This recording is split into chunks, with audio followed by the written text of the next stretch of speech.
Oi pessoal, tudo bem? Hoje eu tô aqui para dar início ao que, se Deus quiser, vai ser uma série. E a saber, ser uma série comentando a Epístola de Judas. Hoje eu vou me deter aos 4 primeiros versículos e, se Deus permitir, com o tempo vou postar outros vídeos que vão estar dando continuidade a esse comentário. Então, dando início, vou ler agora o versículo 1, que diz assim: Judas, servo de Jesus Cristo e irmão de Tiago, aos chamados, amados em Deus Pai e guardados em Jesus Cristo. Então, no versículo 1, já na primeira palavra, a gente consegue saber quem é o autor da epístola, que é Judas. Só que na Bíblia a gente tem mais de um Judas, e por isso a gente não consegue saber exatamente quem seria esse Judas que escreveu a epístola. Só que o versículo 1, ele tem continuação, e nessa continuação a gente consegue localizar exatamente quem seria o autor da epístola.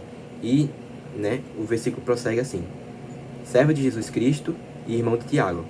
E agora, pela informação dele ser irmão de Tiago, a gente consegue saber exatamente quem é ele, que é o meio-irmão do Senhor Jesus. Esse Judas, autor da epístola, ele é meio-irmão do Senhor Jesus. Ele é filho do casamento de Maria e José. E por que eu digo isso? Porque em Marcos capítulo 6, no versículo 3, a gente vê a família de Jesus e Judas é citado como um dos seus irmãos. Judas, o autor dessa epístola, é citado como um dos seus irmãos. E ainda sobre o versículo 1, a gente vê o seguinte: aos chamados, amados em Deus Pai e guardados em Jesus Cristo. E isso aqui é o destinatário da carta. Isso aqui está falando sobre quem a carta foi enviada. E todas essas características, elas falam dos cristãos. Ou seja, a carta ela foi enviada aos cristãos. Só que diferente de outras epístolas de algumas epístolas, na verdade, do Novo Testamento, a gente vê que ela é destinada aos cristãos, mas não aos cristãos de uma igreja específica. Por exemplo, Romanos, ele também é direcionado aos cristãos, só que os cristãos que estão em Roma é algo um pouco mais específico. Nessa aqui não, ele fala dos cristãos de maneira geral, como se fosse assim para todos os cristãos, não necessariamente primeiramente para os cristãos que estão em Roma. E isso, por ela ser mais geral, faz com que ela seja classificada como epístola geral. E por ela ser epístola geral, ela está junto de outras epístolas, como por exemplo, a epístola de Tiago também é uma epístola geral, as 2 epístolas de Pedro, as 3 epístolas de João, ou seja, a epístola de Judas é uma epístola geral e ela está junto com essas outras que também são classificadas como epístolas gerais. Agora, dando continuidade ao comentário, indo para o versículo 2, diz assim: a misericórdia, a paz e o amor vos sejam multiplicados. Aqui a gente vê uma saudação, que é o ato de cumprimentar, de desejar coisas boas. Por exemplo, quando a gente está numa rua e encontra alguém, muitas vezes a gente dá um bom dia. E isso é um cumprimento, né? Está cumprimentando aquela pessoa, né? Falando com ela, de certa forma, se cumprimentando, mas ao mesmo tempo a gente está desejando algo bom para aquela pessoa. E isso é bem parecido com o que seria uma saudação.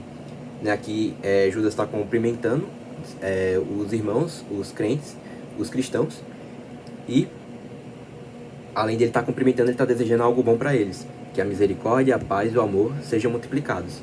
E por falar que sejam multiplicados, e por ele estar desejando que isso seja multiplicado, então significa que a misericórdia, a paz e o amor já é algo que existe neles, já é algo que eles possuem, que Deus já entregou a eles. Ou seja, é algo que Deus já entregou a eles, e Judas deseja que isso frutifique. É algo que eles já possuem, mas que Judas deseja que frutifique. E não algo que Judas deseja que seja dado a eles. Ele já tem, mas o autor da epístola deseja que isso cresça cada vez mais.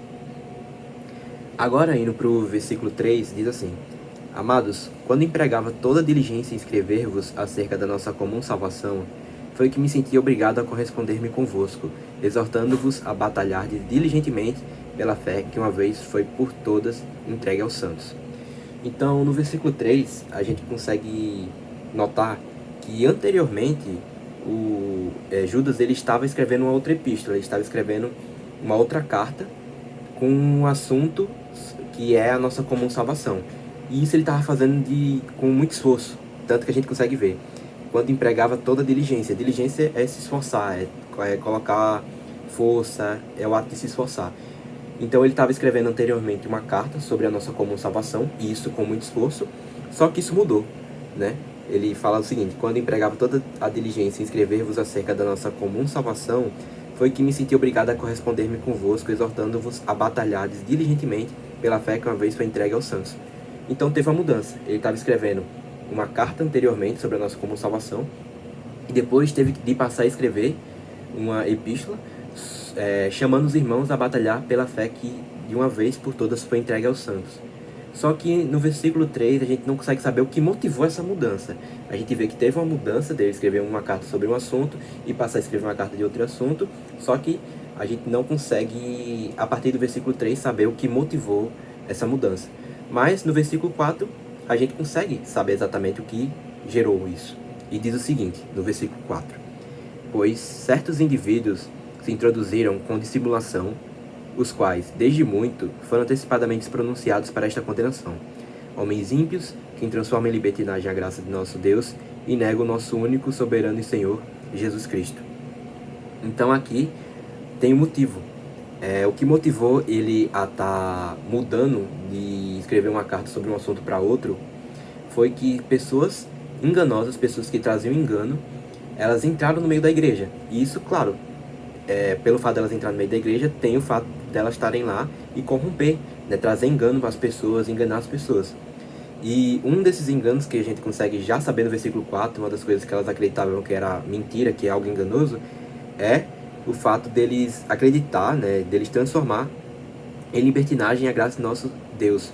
Ou seja, eles pegavam o sacrifício de Cristo, sabia que Cristo nos perdoava pelos nossos pecados e usavam isso como desculpa para estar pecando ainda mais. Tipo, já que Cristo me perdoou, eu posso pecar porque eu tenho perdão.